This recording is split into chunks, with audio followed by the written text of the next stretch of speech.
is Linda Lysakowski with our blog with a face that may look familiar to you because we did part one with Jill and we had so much to talk about. We decided we really needed to do a part two because everything that we talked about last time is still valid and we'll probably retouch on some of that. But Jill, I wanted to ask you about how you got into writing because as an author myself, I know I started writing when I was 10, and I think you had some ideas that were pretty long brewing too. So tell us how you got into writing. So I've been writing since I was in junior high, and I learned to write a well-organized paragraph in Mrs. Bush's eighth grade English class, and I've been writing well-organized paragraphs ever since. And it is just a passion of mine. I get an idea. Sometimes it stays in my folder forever, and sometimes it gets published. I was also the editor of my newspaper in high school and in college, and I just love the whole process. And I always knew that I wanted to write books. Um, and I've written several, and they're in various fields. And I think we're going to be talking about some of that today. Yes, well, I believe if I'm correct, you've written 7 books, which is quite an accomplishment. I know what it takes to put a book together. So maybe just kind of tell us about all of them. And of course, you can find Jill's books all on Amazon, but tell us about Thank each you. one of the books. Well, this book, You're Not Your Problem, started out as the cartoons. And I was training therapists, and I was trying to get them to understand that it isn't necessarily the content of what happened to somebody, but how they hold it. So if you look at the cover, there's the person who, a little yarn ball drawing that is entangled in their problem, and then there's having a problem in your hand. And so, actually, my dad first drew me cartoons, and then I met a woman, Kristen Hoffman, years ago, who did the cartoons for the text. And so it's a charming little story, and you can get it really by the drawings that we are not defined by what happened to us or by our problems. And it's a lot of fun, but it's also very meaningful. And then the other books that you were talking about earlier are my Tam books. This is an interesting story because I have mostly written nonfiction stuff. I'd never written a novel. And one day, I was still teaching Claremont High School. I heard Pam's charge. And no, no, no, the voice said, no, not Pam, Tam with a T. And Tam is a fairy who's a brat. And she's about to get thrown out of the fairy kingdom for not practicing her fairy fundamentals. And I just wrote and saw what I heard and saw in my head. And I thought, well, this is kind of a cute little short story. And 150 pages later, I thought, wow, okay. And during the pandemic, several of my friends said, Jilly, you have to publish this. So this is the first book, Tam's Journey. And at the end of the book, the great fairy says, I might have another assignment for you. And so now this is the second Tam book. And the cover is the great fairy turning her into a human. So she is going to get an assignment as the fourth substitute with the class from you know where. And so she has all her fairy gifts. She breaks all the rules. And we'll see if she can make a difference with these kids that are just really, really tough.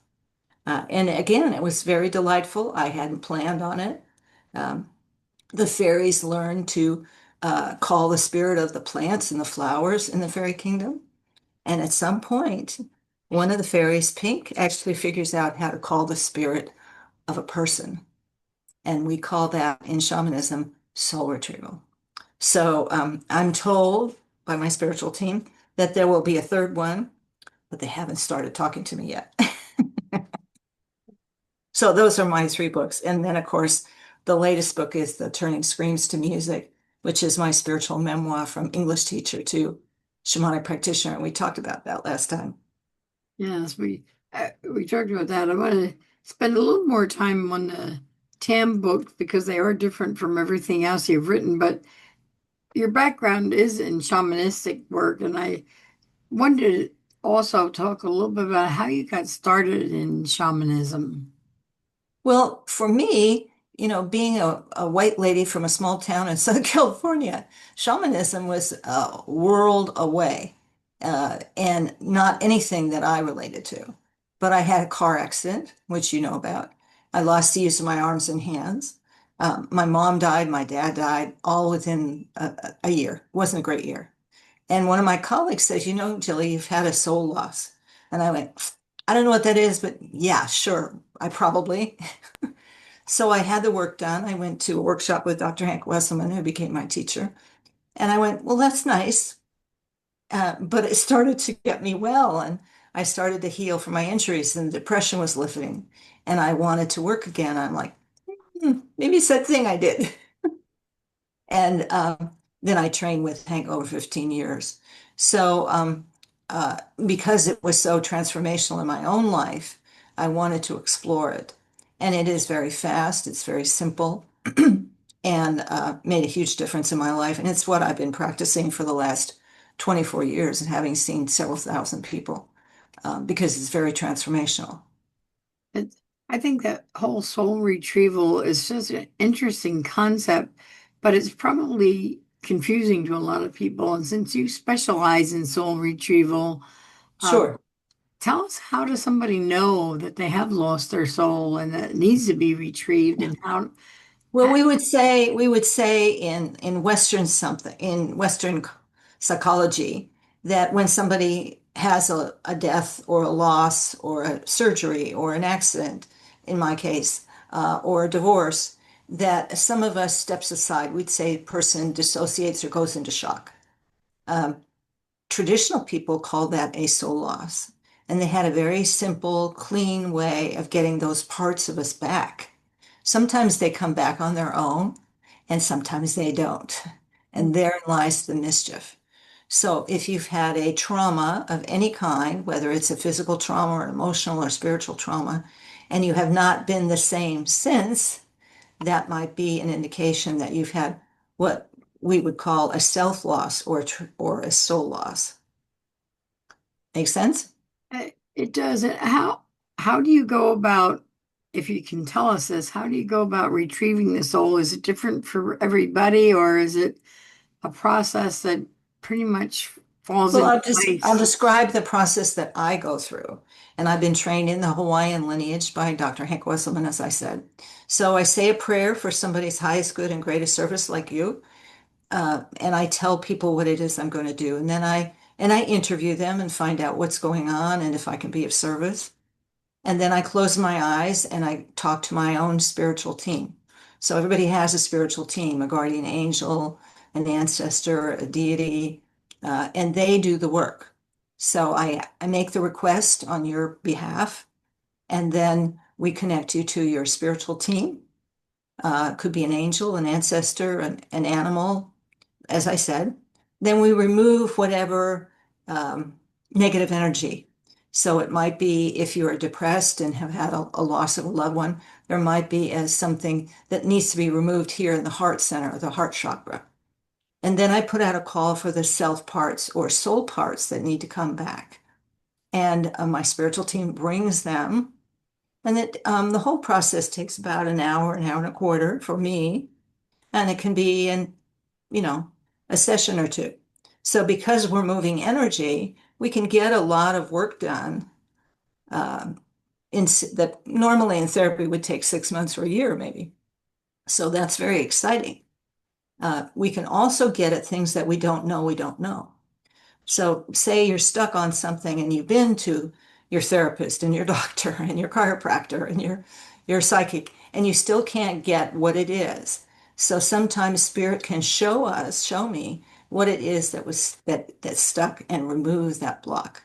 So I wouldn't keep doing this if it weren't very, very exciting to see the transformation that happens for people. Mhm. And I think for most people, if you've never experienced a shamanistic session, you've talked about the spiritual team, and I think a lot of people don't really understand who their spiritual guides are. And sometimes you're very surprised. I know when I first started working with Jill, I wasn't surprised that my deity was Jesus because I've always been very close to him, but I was shocked to find the guardian angel, Archangel Michael, because I had no idea. I never had a connection with him, and now I find myself praying to Saint Michael, the Archangel, way more than I ever did before. Well, me too. I mean, I feel a connection with Jesus. I was raised Episcopalian. That didn't surprise me. But Michael is also on my team, Archangel Michael, as well as a couple of animals, as well as some other deities. And then there are specialists, just like you would have specialists in the medical field, that come in when someone has a specific problem. Hmm. So it is very lovely for me because as a therapist, having been therapist for many, many years and working with trauma survivors, it's heavy duty. And because they are there, they're sharing the load and they're behind me, supporting me. And I always talk to people for 15 or 20 minutes before they make an appointment to make sure that it's right for them and that I'm the person that can help them. And if I'm not, who can I refer them to? Because there are people around the country who have different specialties. And I know just from personal experience, sometimes you work in groups. And I remember one instance that I was working with you with a group of people. I believe we were online, it wasn't in person. And we were paired in groups of two to help the other person find their spiritual team. Yes. And when we got to the spiritual animal, I was working with another woman. And usually you think your spiritual animal is going to be something really powerful, a lion, an Right, eagle. an elephant, something fabulous. And and I said to the woman, I feel really weird about this, but the image I'm getting is a beetle. And I thought, who would think a beetle could be a spiritual animal? And she said, oh my, Linda, you've nailed it right in the head. She said, my late husband always told me he was going to come back as a dung beetle. And, and And so, then, so who knew, yeah, right? I said, It sometimes doesn't make sense. it's So totally I've got unexpected. a funny story like that. I was working with a woman on the phone, and I saw a duck, like the Aflac duck, and I was beak to nose with a duck, and I'm going, what? You know? And so I asked her, I said, well, does a duck mean anything to you? And we were talking a little bit. She says, well, I don't know. And then she went, oh my God, my boyfriend and I used to ditch school and go make out near the duck pond. And we were Oh, and we were surrounded by ducks. So it's funny, but it also validates that we're not making it up and that we're working on behalf of someone else. We're connected to spirit for their highest good and greatest service. And if it doesn't have meaning for us, it may have very much meaning for them. So I've retrieved people's dogs, and once I saw a beautiful German Shepherd with a red bandana, and she goes, "That's my dog," and she named it. And it was like so meaningful for her that he was still around, but in spiritual form. wow. So as connecting somebody to their spiritual team augments their power, not power like domination, but power like wattage. So as we get older, sometimes our battery gets a little bit drained, right? For sure. So that in of itself can be helpful. Um, and I had the opportunity to work at Coed Psychiatric for 7 years and do some work with some people who were having really mental difficulties, hearing voices, hallucinations, bipolar, all the heavy stuff. And I was like, wow. And to Dr. Coet's credit, who has now passed on, he said, well, we don't have anybody like you. So he was open, which was fabulous. And I did it all as guided visualization. I never said the word shamanism. But we saw that when we removed some of the negative thought forms, the negativity, we brought back some of those soul parts. Sometimes people got really sane. It's never a guarantee. Nothing is. But in fact, I wrote an article about it for the Shamanic Society Journal. Hmm. I think it's really interesting that Western medicine and tools like shamanism can work together so beautifully because sometimes we think, and frankly, I think some physicians think, oh, that's a bunch of nonsense, we Yes. only rely on Western medicine.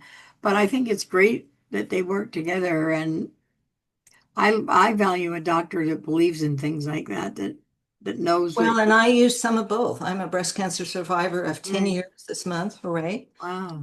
And I did, Congratulations. I had to have a mastectomy. I had to have surgery. I never had chemo or radiation. But I also used my shamanic helpers on the spiritual side. But I had other colleagues who helped me after surgery. I would feel a little odd, a little weird, a little off. And that soul part would come back, and I was like, shoom, I'm home. It was very, I've had dental surgery, same thing. Sometimes I can do that work for myself. Sometimes spirit will say, no, you need somebody else. And I need to be humble enough to ask for help. And I think we all need to learn that lesson too. The other thing that I know that you're involved with, again, because I've had some personal experience that I think is kind of interesting, and I guess it's an Egyptian practice, light column work. Can you Oh explain my. to us about light columns and what happens when you, I Well, guess, or I plant had light column? I had to explain it to myself. About 20 years ago, I had a spontaneous initiation. I was sitting here in my living room meditating at night, and I had this light come into me. And I went, wow, what was that?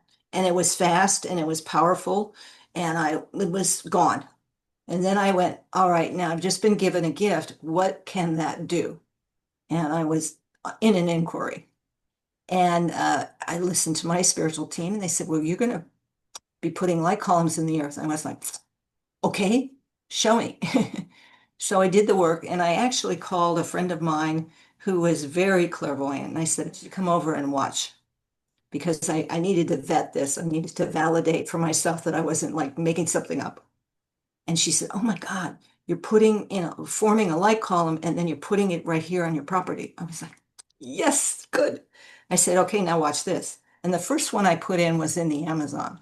I'm a National Geographic fan for many years, and I had the map. And I went, okay, the Amazon needs help. Let's do this. And so I did the process, which takes about 2 minutes. And she said, oh my God, you're building a light column. And then it just went into the Amazon. I was like, yay.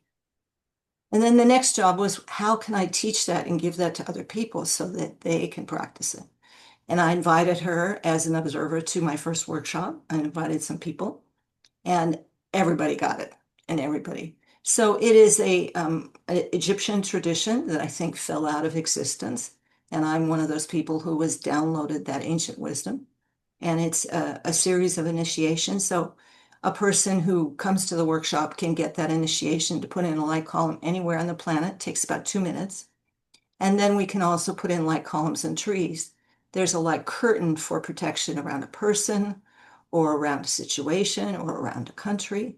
There's a light water blanket. We are in Southern California in a, fire prone area.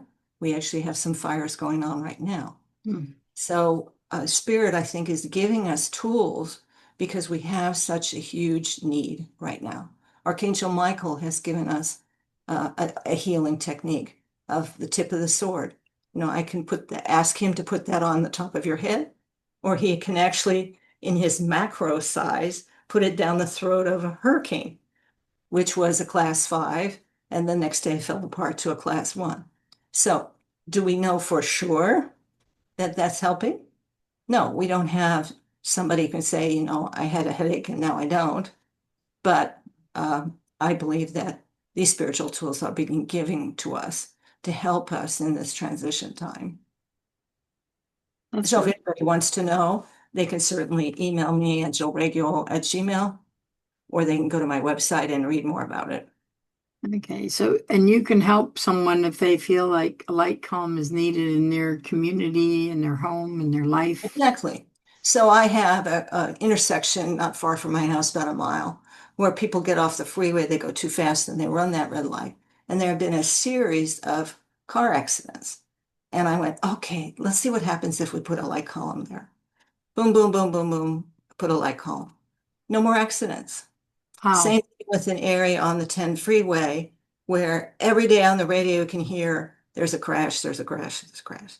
So again, there are places where it's obvious Right now we're having this terrible flooding in Texas.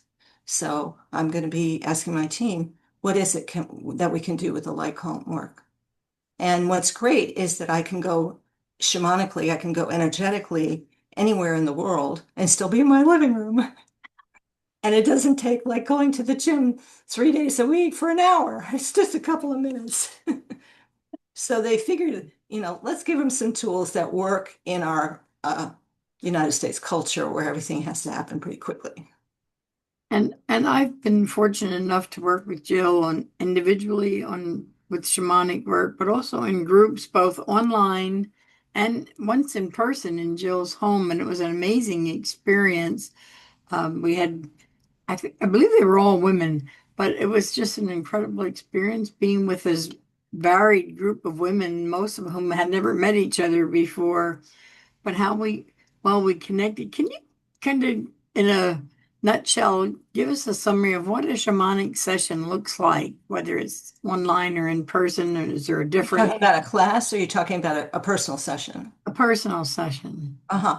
Okay, well, in fact, I just had a couple people call me yesterday and I spent time with them listening to their concerns, what it was that they thought might be helped by shamanism. I told them a little bit about me and that's the first thing is to, if it feels right to you, if it seems right to you, to connect with me or another shamanic practitioner. And then I make an appointment, like you would with any practitioner. I send them a client information sheet. This is the way that I practice. So I can learn a little bit about them, what other things they've tried, what are their issues, the accidents, the traumas. And then I work with that and make the appointment. Ask for the highest good and greatest service of Linda, you. And then I go inside, close my eyes, and ask my team to show me what it is the work that needs to be done. We connect you to your spiritual team. This is the protocol. Then we remove any negative things that need to be removed in the body or the energetic field. And then we bring back those soul parts or self parts. So that's the protocol. And then there's what shows up, which makes it eternally fascinating and interesting. For me, I always make a follow-up phone session of about 10 or 15 minutes to find out how the person is doing. Have they seen any or felt any changes? Sometimes people feel changes right there right immediately, but sometimes it happens over time. And so I want to listen to that and see if there's other work that needs to be done. So that's the way I work. Okay. The one thing that I found really fascinating the first time I worked with Jill is that she asked us all to go to our garden. And Yes, I use the word garden kind of loosely because mine happens to be the ancient bristlecone pine forest, which is in Inyo County, California, around a specific tree. But I found that others, their gardens were the beach or they were a jungle. So tell us yes, a little bit about why the space is so important because I've had some very powerful yes, experiences in my space. So tell us yes. about that. So in the Hawaiian tradition, we start with creating an inner garden. And garden is a place in nature that feels calm and peaceful for you. So again, it could be, like you said, the beach, the mountains, the desert. It could be a place in your own imagination, but it's like a home base in Hawaiian shamanism. It's the place that you go to get your inner work done. So you can ask your spiritual team to join you and go from there. So and what I found interesting over the many years that I've used guided visualization is that a lot of nurse practitioners and doctors now use it. So you go get your blood pressure and it's high.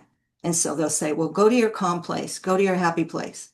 And they'll come back in a few minutes and take the blood pressure. And I've been at the beach, feeling the waves, listening to the ocean, smelling the sea, seeing or hearing the seagulls. Boom, my blood pressure's dropped 30 points. Wow. So it has some technology that's very valuable, but in shamanism, it's the home base in Hawaiian shamanism. I think we use the term happy place, which I think people can identify with that. But to me, it was much deeper than just being in a happy place. It was someplace where I really felt the presence of my spiritual team. And it was just, and I often go there now with my spiritual team, and sometimes it's just amazing what takes place. But Exactly. I And think, somebody who was already very spiritually awake and connected. So it was, and has developed into a deep experience. So when I'm working with somebody, I go to my own garden and ask my team to join me on behalf of whoever it is. it's really an incredible experience. I certainly highly recommend it to everyone if you feel that. I mean, I didn't have any really severe trauma in my life. Like everybody else, I have aches and pains here and there and would like to see those go away. But it's just an incredible feeling of peacefulness and connection, I guess. Connection with your spiritual team for me Well, was and very I'm important. not alone. We are not alone. Everyone has a spiritual team, whether people are aware of it or not. And I have people come to me and they go to, I know my animal totem. I know my great grandmother is still with me. I know that, I'm connected to Jesus or I'm connected to Kuan Yin. And that's the beginning. In shamanism, everything that's alive has a spiritual aspect. So the stones, the trees, the plants, the animals, the ancestors, the deities are all available for to help us. And we can use our shamanic skills to dial that up. Now, for me, they were helping me every once in a while, but I didn't know how to dial 1-800 shamanism and That get would them be nice, all huh? all the time. And I now have the ability to have a dialogue with them, either for myself or my clients or my community. And that's been very exciting and very powerful. So just as I said, I didn't know what I had when I got that light column initiation. I didn't know what it could do. And they told me call this person, do this thing. And, as an ordinary reality person, I wanted to validate that before I began teaching others. That's amazing. And you are such a gifted teacher, I think, also. I want to go back to talking about your books, and we will give everyone the link so you can find all of Jill's books available. But I worked with you on the Tam books. I think I edited at least one or two, maybe two of them. Yes, And I found the whole concept really interesting because it was a departure from your, like you said, you were writing completely. nonfiction. And when I wrote my first novel, my first novel was actually about the tree that is my garden now when I when I do Right. shamanistic I work. remember because I read it. But I felt so connected to that tree. And I think that the Tam books were really part of, maybe they're part of your shamanistic work, but they seem like a whole other dimension. So tell us a little bit more about how you got inspired to write these Tam books. I think you mentioned it, but I just think it's an interesting story. It was not something I thought about consciously, and that's probably the unusual part. The other books I've written are crafted. I have an idea, I start sketching out my ideas and writing. Sketch out chapters. This book just came to me. So, I literally heard and saw what I saw in my head. And I would have a thought, when I would go in and write down things of where the story was going to go. And no, it went over here. So I don't have a real good answer. And I do have an idea for the third book. I haven't had enough space in my ordinary life to go in and go, okay, I'm ready. I got my yellow pad. Here we go. But I don't know exactly what the next book is going to be. So I don't have a real concrete answer because it wrote itself.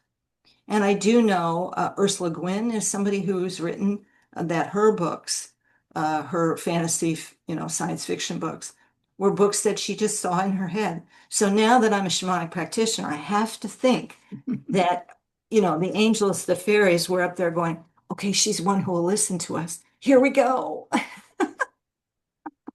And I think sometimes people think, oh, a book about fairies, this would be a great kids book. But when I read it, it was very inspiring to me as an adult. So I don't see it as a children's book at all. I don't know how, when you started writing it, were you picturing it as a children's book or? Well, I didn't know. I didn't know what I had. Tam's Lesson, a fairy tale for all beings. It's about fifth grade level, and I'm actually reprinting the Tam's Lesson just right now.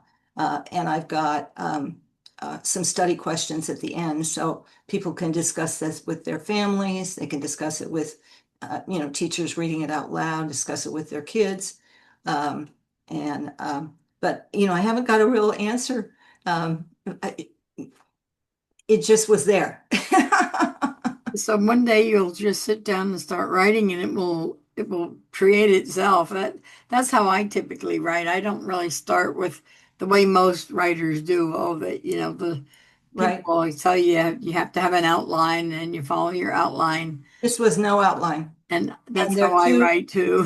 there are two plots going on. She's in the fairy kingdom, and she's also in the first book in the elf kingdom, and there's back and forth. And in the second book, same thing. She's in the fairy kingdom, and she's also in this classroom with these kids that are just nightmares. Oh, And is she going to be successful with them? You have to read the book to find out. right, that's right. And I really do recommend that you read this book, whether you're a fifth grader or an 82-year-old like I am. I think you'll enjoy this book because it has a lesson for everybody. Um, Well, and fairy fundamentals are spiritual values, respect all beings, unconditional love. Um, uh, even though people are different, we're all the same. Um, be at one with your creator, whether that's God or Buddha or whoever you worship. It's all one. We're all one, and we all have things in common, even though on the outside we may be very different. yes, for sure.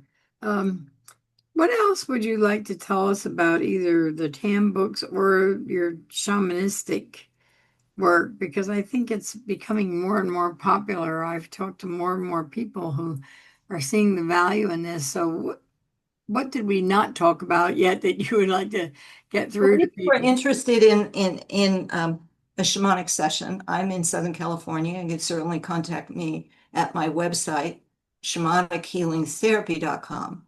But you can also go to the Shamanic Society for Shamanic Practice online, and they have a website where they have practitioners by state.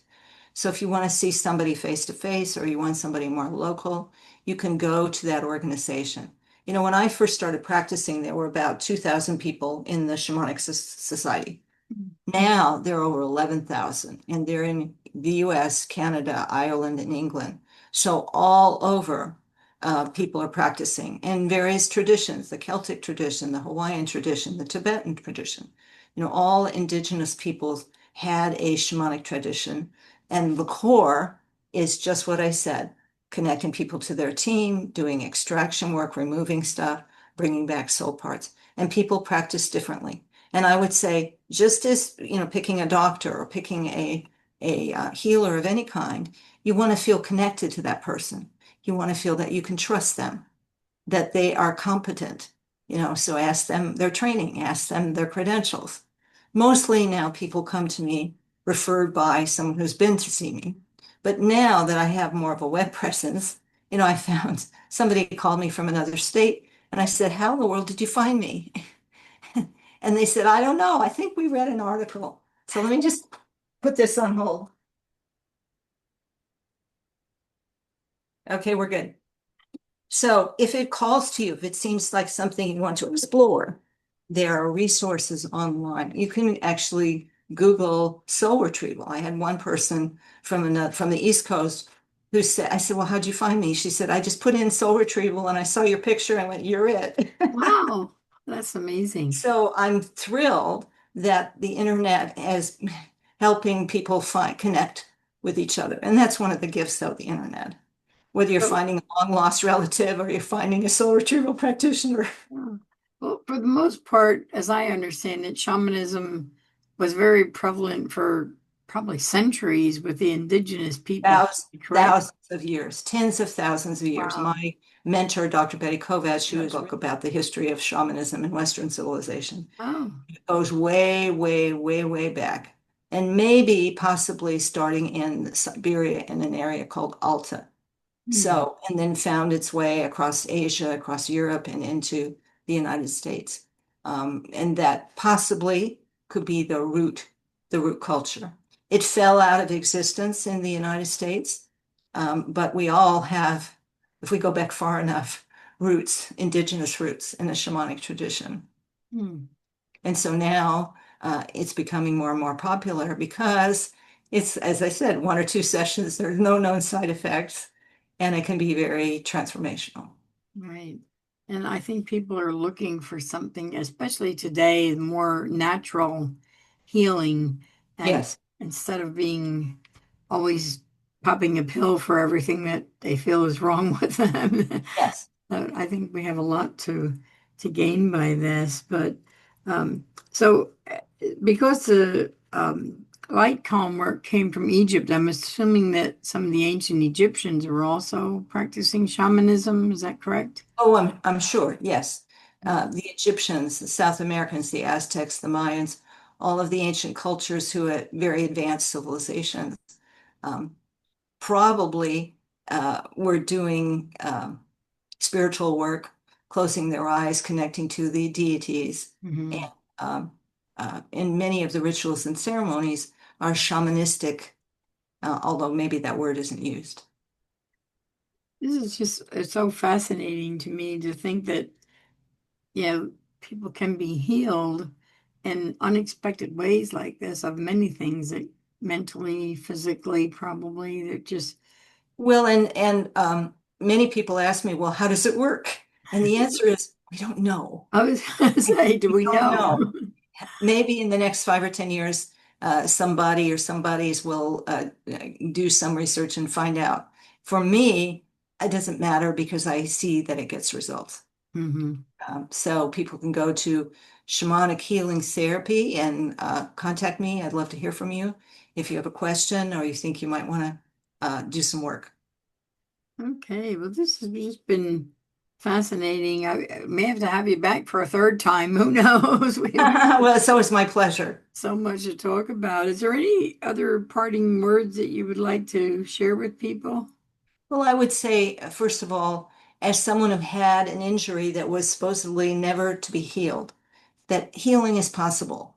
You know, I sat with the head of neurology at UC Irvine Medical School 27 years ago, and he said, you know, you're going to have to go home and be on disability. You're never going to be able to work again. You're never going to use your hands. I Wow. have no evidence of injury now. Now, did Goodness. shamanism heal me? No, but it got me, you know, the negative stuff removed, got the soul parts back so my body could heal itself. And all the other things, the acupuncture, the chiropractic, the massage, could work. And it didn't happen overnight because I had massive injuries, but it was possible. So I'm a demonstration that it is possible to heal from extensive injuries.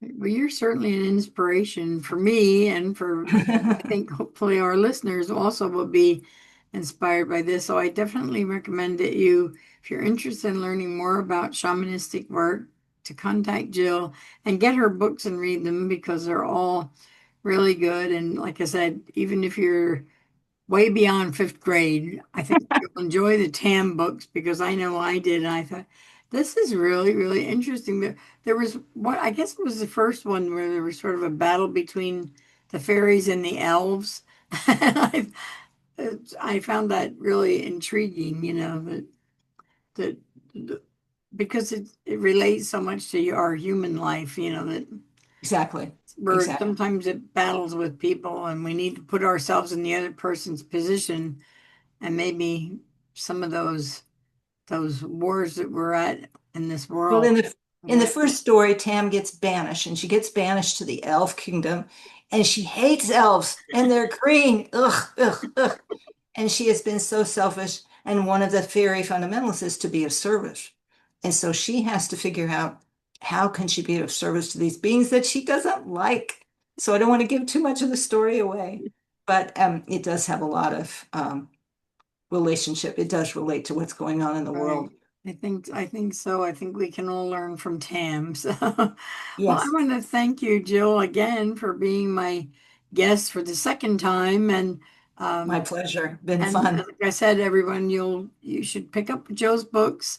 Contact her if you have more questions about shamanism in general, about light column work, about soul retrieval, any aspect of shamanism. Jill will have the answer for you, I guarantee.